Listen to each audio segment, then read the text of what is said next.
मोहोळ विधानसभा मतदारसंघातून राजू खरे हे भरघोस अशा मतांनी विजय झालेले आहेत। आपल्यासोबत त्यांच्या पत्नी आहेत। काय आहे पहिली भावना? काही नाही सर, जवळजवळ म्हणजे मी माझ्या मिस्टरांचं म्हटलं तर आमचं रिलेशन एक फॅमिली आहे। माझा जन्मच यांच्या घरात झालेला आहे। पण माझे मिस्टर जेव्हा 19 वर्षाचे होते तेव्हापासून त्यांची इच्छा होती की मी एक दिवस आमदार होणार। आणि लग्न झाल्यानंतर मी जवळून बघितलेलं आहे की त्यांचं सामाजिक कार्य जवळजवळ आत्तापर्यंत सामाजिक कार्य केलेले आहेत। ह्या 19ला प्रयत्न केला होता तिकीट मिळावं, ते मिळालं नाही। यावेळेस मात्र त्यांनी म्हटले की मी कामाच्या माध्यमातून लोकांच्या पर्यंत मी पोचणार आणि त्या पद्धतीने माझ्या मिस्टरांनी 3 वर्ष खूप भरपूर काम केलं आणि आज जे यश आहे हे मोहोळच्या जनतेने आमच्या कामाची पोचपावती दिलेली आहे आम्हाला। प्रचंड असा आयुष्यामध्ये संघर्ष होता साहेबांच्या, आज हे दिवस संघर्षानंतर आलेले आहेत। काय सांगाल जुन्या दिवसाची आठवण? फार वाईट दिवस फेस केलेले आहेत। म्हणजे अक्षरशः मुंबई माझ्या मिस्टरांनी चालून हे केलेली आहे। त्यामुळे माझ्या मिस्टरांना आता सध्या गाडीत बसल्यावर पुढचा रस्ता कुठे आहे, आपण कोणत्या रस्त्यावर, माझे मिस्टर रोडवर बघत नाही, माझे मिस्टर आकाशाकडे बघतात आणि रस्ता सांगतात लेफ्ट घे नाही तर राईट घे ड्रायव्हरला।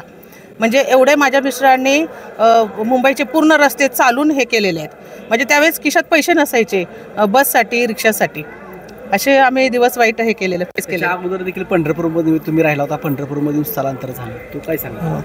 तेव्हा सर जेमतेम आमचं आयुष्य चाललेलं होतं। मग काही गोष्टीमुळे आम्ही पंढरपुरात राहिलो नाही आणि आम्ही मुंबईला गेलो 2001मध्ये आणि 2003 पासून आमच्या संसाराला थोडं म्हणजे म्हणतात ना योग्य एक सपोर्ट चांगला मिळाला मुंबईमध्ये। एक PWDच्या माध्यमातून माझ्या मिस्टरांना बरीचशी कामं मिळाली, त्या माध्यमातून माझ्या संसाराला हातभार लागला। आज आनंदाचा दिवस आहे, आमदार झालेले आहेत। काय आता पुढचे काय ड्रीम आहेत तुमचे, काय करायचं सर?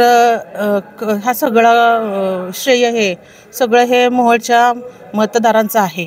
आज त्यांनी आम्हाला आईबाप म्हणून स्वीकारलेलं आहे आणि आम्ही स्वतः नवरा बायको आईबाप होऊन ह्या मोहोळ मतदारसंघाचं आम्ही पालनपोषण करणार आहोत आणि ह्याच दृष्टीने आमचं कामाची वाटचाल राहील।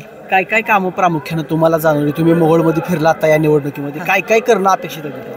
सर मी मुंबईमध्ये असताना मी ही बचत गटाची कामं केलेली आहेत। तर तिथे बऱ्याचशा म्हणजे महिलांचे उपक्रम चालतात, तसे उपक्रम इथं चालत नाही।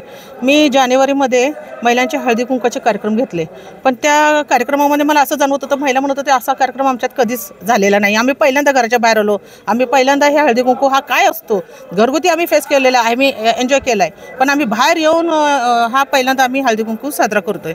त्याच्यामध्ये बऱ्याचशा महिला मला त्यांच्या अडचणी सांगत होते की आमची घरकुलं आली, आम्ही घरं अर्धवट बांधली आणि आमची घरकुलं कॅन्सल केली। संजय गांधी निराधार योजनेचे पैसे महिलांचे बंद केलेले आहेत, मूकबधीर मुलांची पेन्शन बंद केलेली आहेत। इथे रस्त्याची फार दुरावस्था आहे, इथे पाण्याची सोय नाही। एकंदरीत म्हटलं ना ते एक कुपोषित बालक असताना त्या पद्धतीने ह्या मतदारसंघाची सध्याची अवस्था आहे। पण माझ्या मिस्टरांनी त्यांचं राजकीय मित्रमंडळी ह्यांचा सपोर्ट घेऊन जवळजवळ 70 करोडचा निधी आणून बऱ्याचशा शेतकऱ्यांना शेताच्या बांधावरचे रस्ते चांगले करून दिलेले आहेत आणि बऱ्याचशा गोष्टींना म्हणजे पाणी देणं उन्हाळ्यात, अशा बऱ्याचशा चांगल्या माध्यमातून माझ्या मिस्टरांना एक साध्या म्हणजे सामान्य माणसापर्यंत पोहोचलेले आहेत। धन्यवाद। मुंबई तकसाठी नितीन शिंदे, मोहोळ।